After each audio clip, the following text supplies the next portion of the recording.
not going to call it anything yet because I don't know what we're doing with it yet, but I did a little work last night off camera. The front two cross members were crooked. I just had a hard time getting them clamped in place once the welding got hot. This one is going to stay crooked because I actually got it welded in pretty good, and I don't have a cutoff wheel small enough to get in there and cut it. And it's not going to be visible anyway once we get a motor. This one in the front here I did cut out, and I got it cleaned up and welded back in nice and straight.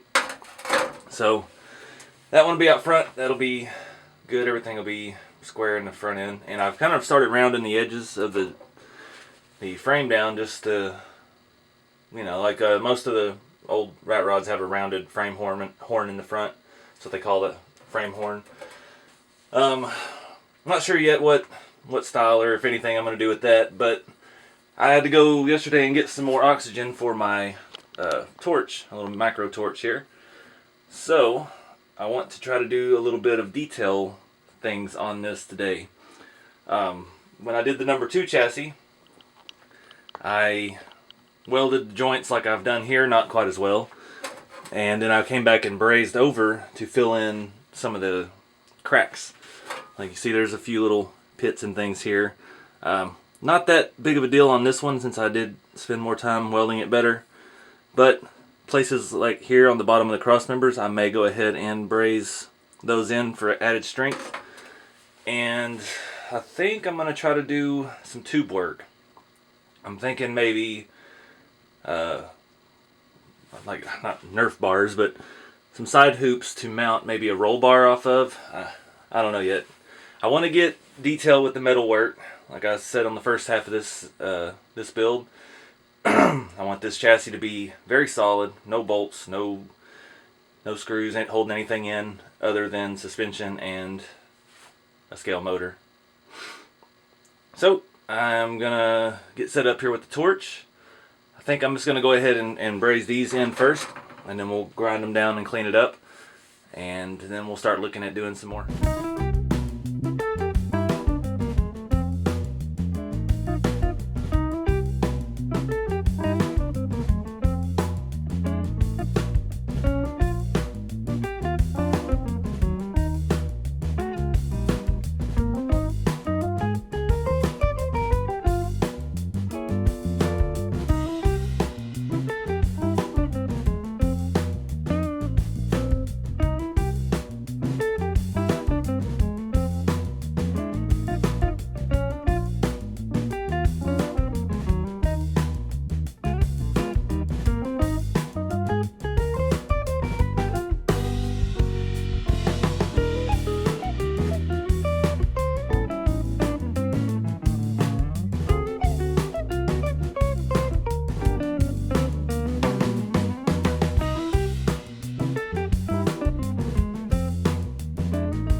Alright guys, so I fabbed up these little Nerf bar step frame support, whatever you want to call them. This is 3/16 steel brake line. It is hollow. It is easy to braze.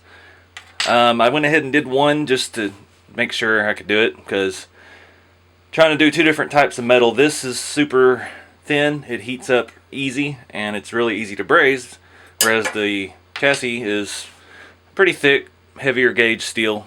So you've got to be kind of delicate and work the heat around the frame first, and then once you get the right amount of glow from the frame, start usually by the time the frame gets hot enough, just being in contact with this tube, it'll be hot enough as well. If I just sit there and applied the heat directly to the tubing, it would just destroy itself after a couple minutes of glowing red. It would just kind of fall apart.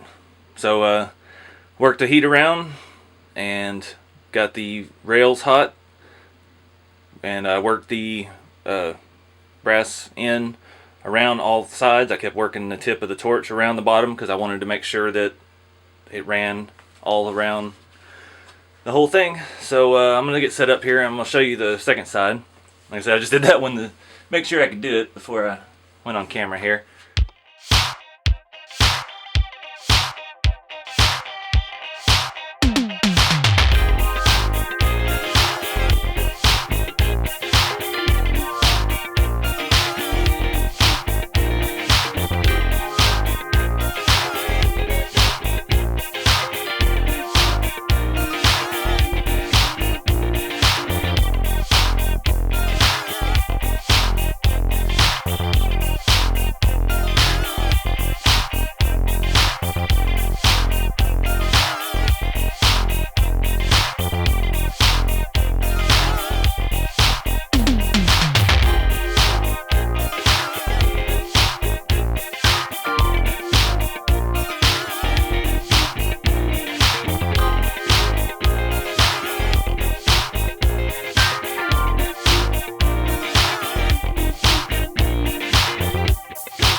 Alright guys, so had a little trouble with my torch. I think I ran out of map gas on the first braze, so I had to stop and change that out.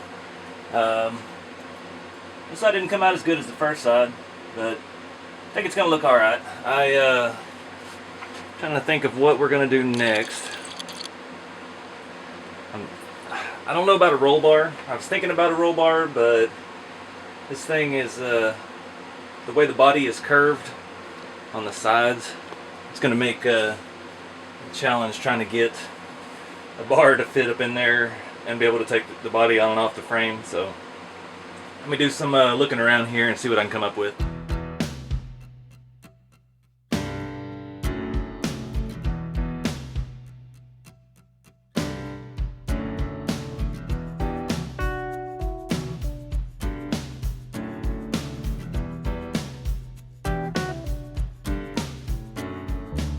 Alright guys, so that last little hoop on the back, I'm thinking, I don't know why I had this idea in my head. You've seen how they build drift cars, and they cut the frame off at the front and the back, and then they build a easily replaceable tube structure in case they take it to the wall, and they can just unbolt it, bolt the new one on, slap a bumper over it and go. So that's kind of my idea behind the rear here. I don't need a frame back there. I've got my step. I'm thinking the axle can hang off of that, but I need something small up there to possibly bolt the shocks to, or I don't know. I don't have any ideas for suspension yet. I'm just kind of going with the flow here. I looked at making a roll bar, and I'm really leaning against it. That body just doesn't function right. Where the step takes off right here, the roll bar base would have to be right here, and that would be right behind the door. And I really don't want it that far forward in the cab. So I think this thing's looking nasty. I'm gonna go ahead and try to sandblast it and see if we can't make it look a little better right now. It's all the heat and there's metal shavings all inside the frame rails, and it's looking pretty ugly. So I have to be careful with sandblasting the brazed sections. The brass does eat through quicker. So if I sit there and hold my sandblaster on the brass joint, it'll eventually tear it all the way down. So lightly hit those. Hopefully I can take the rubber or the green coating off the rest of the brake line. I sanded them back, but it still got hot enough that it's chipping and coming off. So hopefully we can blast that down. And yeah, I probably won't film this since it's going to be hard enough to see and there's going to be dust everywhere. I'd really rather not have my camera in the way, so I'm gonna go ahead and get that done and see if I can get it. Again, I don't have a very big air compressor, so it might take me a while. So let's see what we can do. All right, guys. So it's been a little while sandblasting. Got it pretty clean. Still a little bit of coating on the brake lines, but overall it's pretty straight. I got a little ahead of myself here off camera and started making a firewall for this. And I was going to go ahead and put the rare earth magnets in. It's just like I did on the number 2. This body, this 3D design, has these holes, and I drilled them out just a little bigger than they were. And the rare earth magnets can be pressed down into them. Don't even need any glue. So I'll probably do 2 or 3 in each hole, and that way the firewall won't go anywhere. Yeah, I'd like to get fancy like Cyanide Tube. He's got a way of doing small like bead rolls and stuff. I really just don't know. I mean, I know how to do it. I understand the process and all that, but this small of a piece, I just don't think I can do that. So I don't really know what I'd do on it anyway. I think the stock firewalls for the Model A's had like a angle there and there, just for rigidity. I really don't think I can bring that out in this. Plus, this is kind of a heavier gauge metal too. This is 16, I think, and I don't think it will take to a fine bead roll across the center of it at an angle. So I don't know. I'm gonna go ahead and put the magnets in. We can worry about that part later. All right, guys. So I had to do a mock-up. Kind of scared myself there. I thought I might have messed up cutting my front of my chassis rails too short, but I'm kind of eyeballing where the suspension and stuff's going to be, and it's kind of blending itself now as to what type of suspension is going to work on this. I'm really wanting to do something different on the axles. I'm tired of those aluminum semi-truck axles, and they're pretty expensive, so seeing what we can come up with. I'd like to try to make one like Cyanide Tube, but not confident enough with my skill level yet. Not sure about the engine. This is the Kevin Kirk top fuel blown engine. It just fits up there perfect though, but I'm not sure yet. Just threw something up there for an idea. Tires and wheels, definitely not these 1.9s. I think I'm going to follow Cyanide Tube again and do the 1.7s. They've got the 1.7 Steelies like these, and weather them, maybe blast them and rust them, and doing the semi-truck tires. And this body I think needs the tall skinny tire look. I want to keep the, that's kind of why I use these as the mock-up. They're the tallest, skinniest ones I have. And the tread's still a bit aggressive, but I'm liking the wheelbase.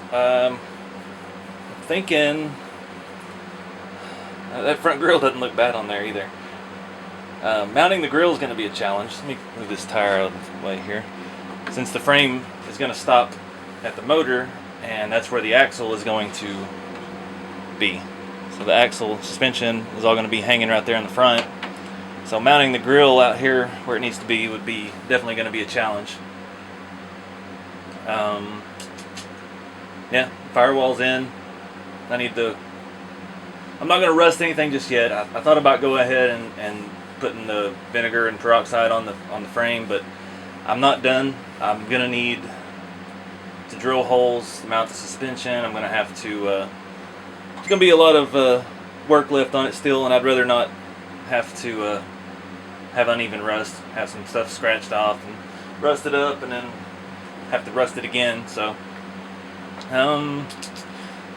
I don't have a rear axle in there yet either. I'm still thinking I want it to be a little wider, but I've got to get the tires and wheels first before I start looking at track widths and custom axles. I've got to get the tires and wheels, get them rusted and mounted, done, so we can mock it up and see where exactly I want to put everything. Because obviously it's not going to set quite this low to the ground. Even though the number 2 is still pretty damn low, but I think that's the next step. So I think I'm gonna wrap it up here, guys. I'm getting pretty hungry. Been out here all day, I haven't eaten yet. So I appreciate everybody watching, and yeah, I guess I'll see you guys in the next video.